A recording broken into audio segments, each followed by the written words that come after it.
تعالیٰ کا ارشاد ہے وَيُطْعِمُونَ الطَّعَامَ عَلَىٰ حُبِّهِ مِسْكِينًا وَيَتِيمًا وَأَسِيرًا، اور جو کھانے کی خواہش رکھتے ہوئے اپنا کھانا مسکین کو، یتیم کو اور قیدی کو کھلاتے ہیں، اللہ تعالیٰ کا ارشاد ہے فَلَمْ مَنْ عَقَبَ وَمَا أَدْرَاكَ مَنْ عَقَبَ أَوْ إِطْعَامٌ فِي يَوْمٍ ذِي مَسْغَبَةٍ يَتِيمًا ذَا مَقْرَبَةٍ أَوْ مِسْكِينًا ذَا مَتْرَبَةٍ، سورۃ البلد۔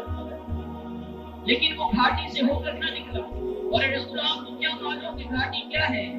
گھاٹی یہ ہے کہ غلام کو آزاد کرانا، یا بھوک کے دن کھانا کھلانا، رشتے دار یتیم کو یا خواب نشین محتاج کو۔ اللہ تعالیٰ کا ارشاد ہے وَأَمَّا إِذَا مَا ابْتَلَاهُ فَقَدَرَ عَلَيْهِ رِزْقَهُ فَيَقُولُ رَبِّي أَهَانَنِ كَلَّا بَلْ تُكْرِمُونَ الْيَتِيمَ وَلَا تَحَاضُّونَ عَلَىٰ طَعَامِ الْمِسْكِينِ، سورۃ الفجر۔ اور جب اسے آزماتا ہے اور اس پر بوجھے کم کر دیتا ہے تو کہتا ہے میرے رب نے مجھے ذلیل کر دیا۔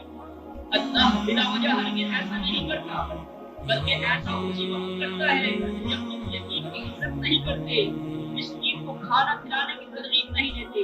رسول اللہ صلی اللہ علیہ وسلم فرماتے ہیں انا وقافل الیتیم بالجنة هكذا وقال بعصبعه السبابة والوسطى، صحیح بخاری۔ میں اور یتیم کی کفالت کرنے والا جنت میں اس طرح ہوں گے، آپ نے اپنی دونوں انگلیوں یعنی انگشت شہادت اور بیچ